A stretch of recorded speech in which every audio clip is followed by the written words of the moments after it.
ورد، ولكن السلوى أنكم الورد لكل صباح. معلمتك المحبة أفنان بنت محمد جعر.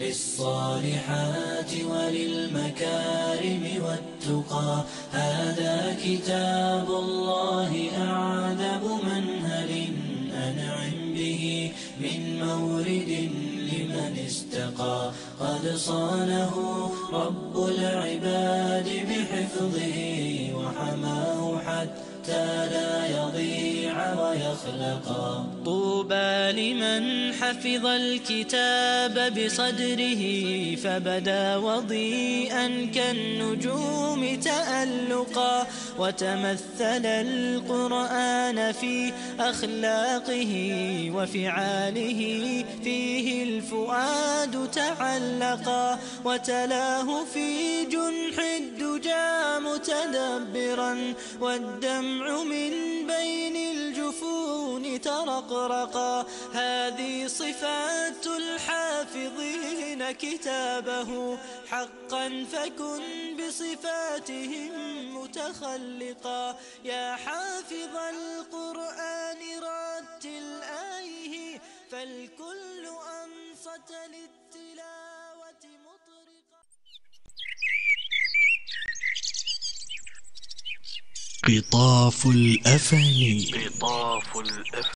هذا كتاب الله أعذب منهل أنعم به من مورد لمن استقى. قد صانه رب العباد بحفظه وحماه حتى لا يضيع. قطاف الأفاني.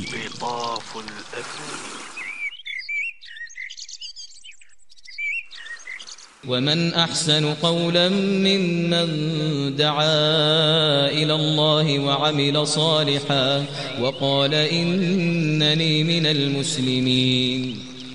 تبليغ سنته إلى الأمة أفضل من تبليغ السهام إلى نحور العدو، ولأن ذلك التبليغ يفعله كثير من الناس، وأما تبليغ السنن فلا تقوم به إلا ورثة الأنبياء وخلفاؤهم في أممهم. قطاف الأفاني.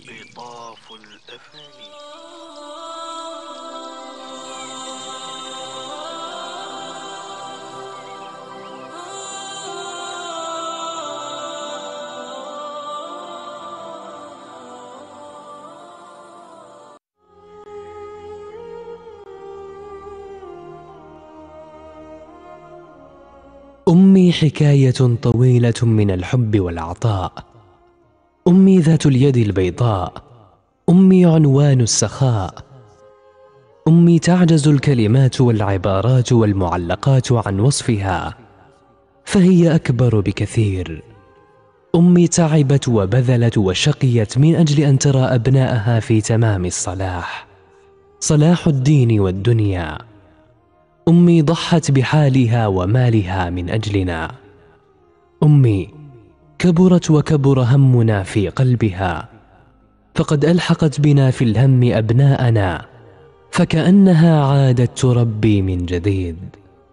كانت تبكي لبكائهم وتضحك من أعماقها لكلماتهم. أمي سنوات طوال من الكد والتعب حتى اطمأنت على مستقبلنا، وكل سلك طريقه وبقيت وحدها، وفي كل صباح تتفقدنا، وكذلك في كل مساء. أمي أسست اجتماعاتنا ونظمتها، وتتفقد فيها الصغير والكبير، وتحرص على اجتماع قلوبنا ونقائها وصفائها، وتبذل لذلك كل ثمين. فكانت أمي نقطة اللقاء والالتقاء، ومنبع الحب والعطف، ومصدر السعادة والأنس. إذا استصبحت بصوتها بالهاتف كان يومي يوم السعادة والانشراح. أمي لها مع الليل آلاف الحكايا. في وقت السحر تسمع تكبيراتها وتمتماتها، تملأ الأفق بدعواتها للإسلام والمسلمين ولأبنائها وأحبابها. نعيش بركة دعواتها في أيامنا وأعوامنا، في بيوتنا وأعمالنا. كل تفريج أعرف أن وراءه أمي بعد الله، وكل نعمة أعرف أن وراءها أمي بعد الله. ثم قبل 5 سنوات أو أكثر صرت إذا قلت أمي أردفتها برحمة الله عليها وعلى والدي، رب ارحمهما كما ربياني صغيرا، فكان ولا زال أكبر، فقد أتجرع مرارته في حياتي. فمن كانت أمه على قيد الحياة أطال الله في عمرها على طاعته، فليتصبح بوجهها وليرتجف من دعواتها وليرفع نفسه بتقبيل رأسها. أعاننا الله على البر بوالدينا والإحسان إليهم أحياء وأمواتا. كلمات الأستاذة زهرة الشدي. تغمد الله والديها بواسع لطفه، وغمرهما برحماته، وآواهما الجنة، وأكرم نزلهما ومبيتهما جواره، وجمعها بهما في بحبوحة جنانه.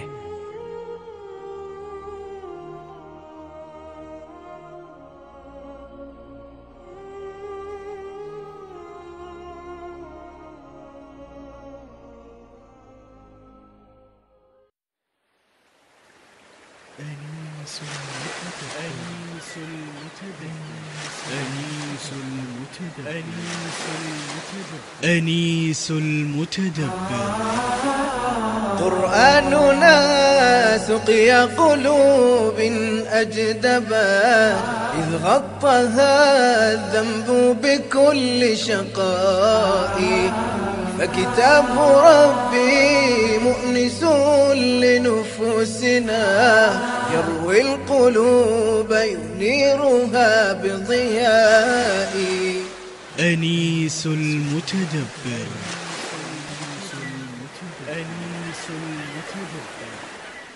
كذلك نطبع على قلوب المعتدين.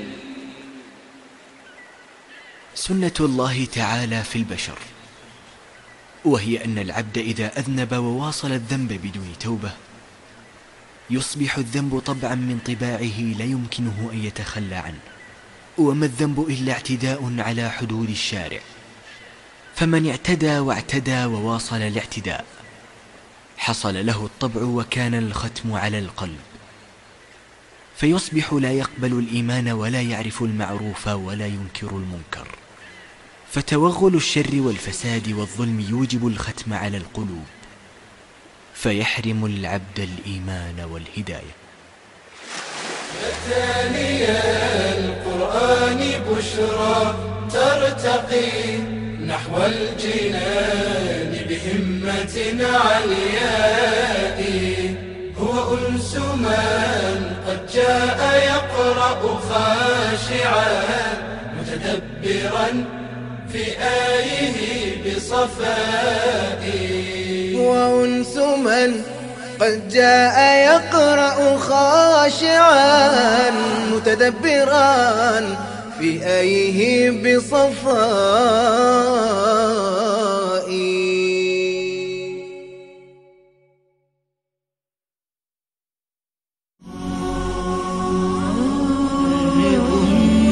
بر أبوك فعنيهم هم اللي شالوك، بر أمك بر أبوك فعنيهم هم اللي شالوك. لقد من الله علينا بأعظم نعمه حين دعانا لشكره، وحين دعانا لشكر كل من له فضل عليه، وأعظم من دعانا لشكره هم الوالدين، فقال تعالى أن اشكر لي ولوالديك إلي المصير. لأن الإنسان ينبغي عليه أن يؤدي حق الله أولا، ثم يؤدي حق أقرب الناس إليه ثانيا. اقعد فكر كده، الأم والأب كم أحسنوا إليك، عملوا لك إيه في حياتك، قدموا لك إيه، ضحوا بإيه عشانك. فاعلموا رحمكم الله أن أوكد الحقوق بعد حق الله عز وجل هو حق الوالدين. أطع الإله كما أمر واملأ فؤادك بالحذر، وأطع أباك لأنه رباك في عهد الصغر، واخضع لأمك جانبا فعقوقها إحدى الكبر. اوعى تقول أف تزعلهم، ده ما كان يخطر يوم على بالهم، دول عاشوا عمري ربوك، بر أمك بر أبوك.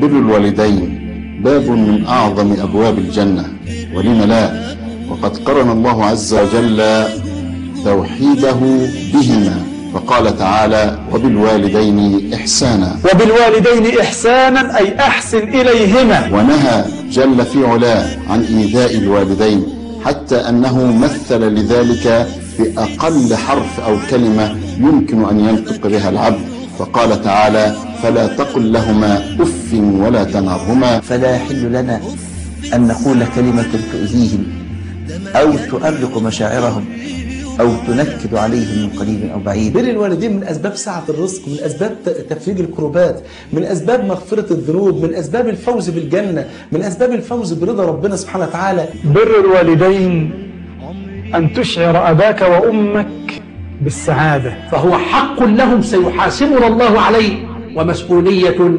سيحاسبنا الله تبارك وتعالى عليها. هذا أمر، والمؤمن يستجيب لأمر الله عز وجل ويقدم أمر الله على هواه. الإحسان في حق الأبوين أن نلتمس ما يشتهون، فنسعى جاهدين لتحقيقه قبل أن نحملهم على طريقه. بر أبوك فعليهم هم اللي شالوك، بر أمك بر أبوك فعليهم هم اللي شالوك.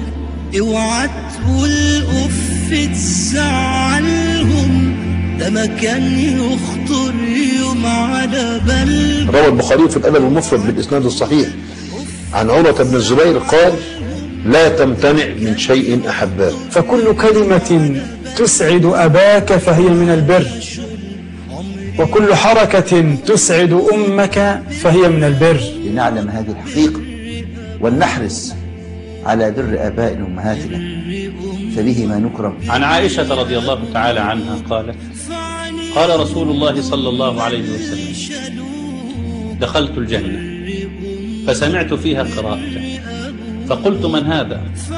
فقالوا: حارثة بن النعمان.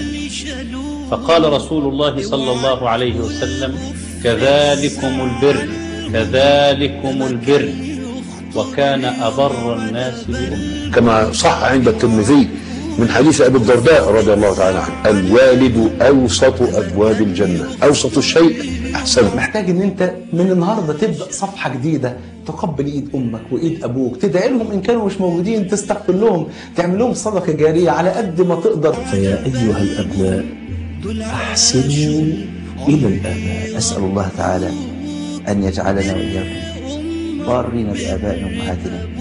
اسال الله ان يغفر لنا ولهم. بر أمك بر أبوك فعليهم هم اللي شالوك، بر أمك بر أبوك فعليهم هم اللي شالوك. اوعى تقول أف تزعلهم، ده ما كان يخطر يوم على بالهم. اوعى تقول أف تزعلهم، ده ما كان يخطر يوم على بالهم. دول عاشوا عمري ربوك، بر أمك بر أبوك. اللهم اغفر لآبائنا وأمهاتنا، اللهم ألحقنا بهم من غير مفتونين، اللهم ارزقنا برهم وحينا. ربنا تقبل منا إنك أنت السميع العليم. بر أمك بر أبوك فعليهم هم اللي شالوك. اوعى تقول أف تزعلهم، ده ما كان يخطر يوم على بالهم. دول عاشوا عمري ربوك، بر أمك بر أبوك.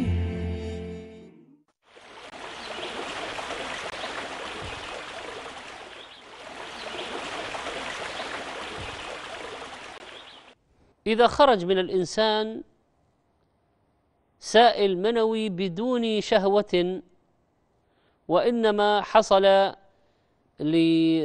عند دخول الخلاء، نقول لا يوجب الغسل، لأن خروجه عند البول يسمى الودي وهو نجس، ولكنه لا يوجب الغسل، وإنما يغسل ويتوضأ منه.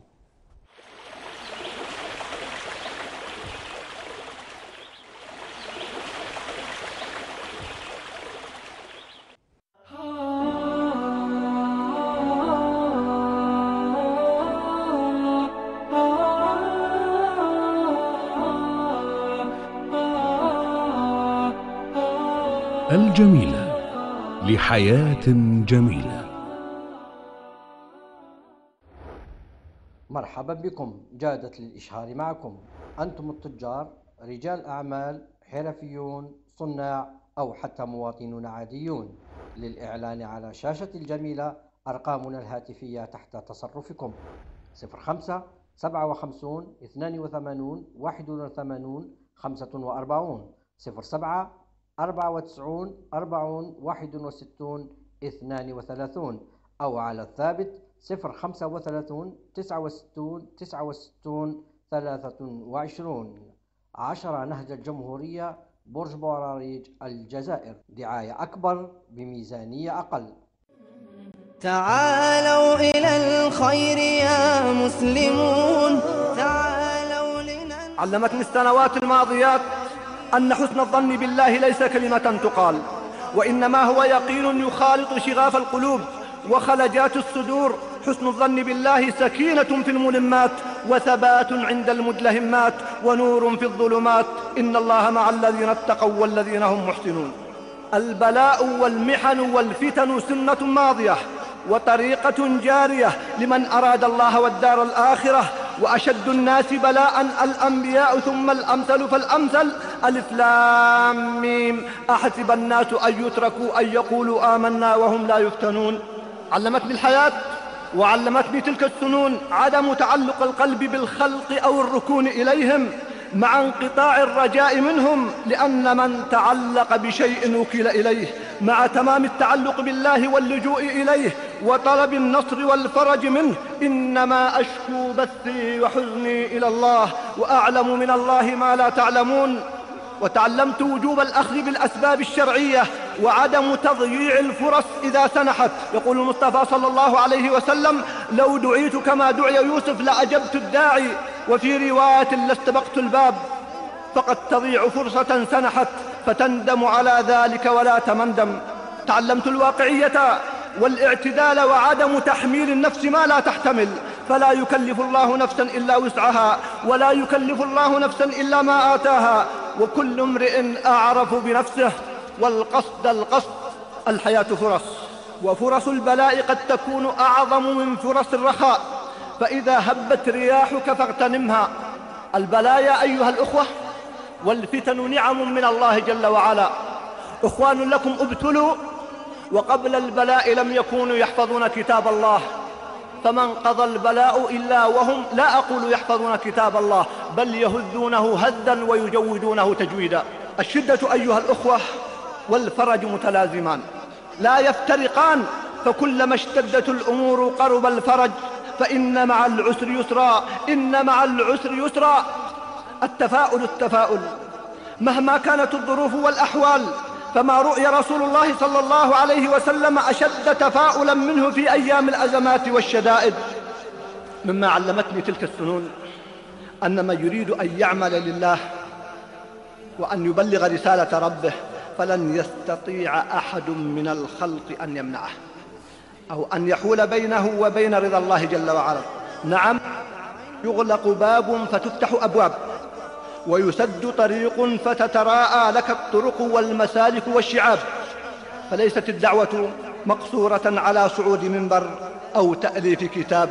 ما دام أيها الأخ فيك قلب ينبض وعين تطرق فأنت تستطيع أن تؤدي رسالة ربك. وعسى أن تكرهوا شيئا وهو خير لكم، وعسى أن تحبوا شيئا